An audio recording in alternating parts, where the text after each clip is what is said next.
Gaua izan zen joan zen azaroaren 19an, ostiralean, Saroben bizi genuena. Grises taldeak eskaini zutena hain zuzen ere. Gaueko lehenengo orduetan salto egin zuten tauletara zestoako musikariek euren azken abestiak zuzenean jotzeko asmoarekin eta harrera onarekin. Einaut Gaztañaga ahotsak eta gitarrak, Amanka Gaztañaga koruak, Alejandro Orbegozo sintetizadoreak, Raúl Olaitzola basua eta Antonio Dinizek bateria osatu dute Grises. Indie pop talde hau 2006an Donostiako hiriko pop rock lehiaketan 3. saria jaso zuen.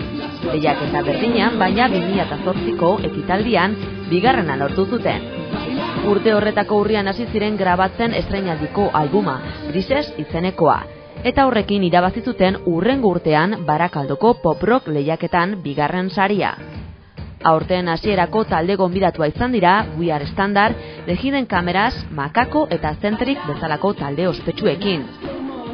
2. lan luze honen izena El Hombre Bolígrafo da.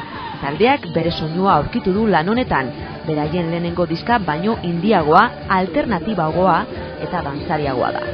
Horren berri izan genuen Saroben eta esan jendea oso gustora ikusi genuela.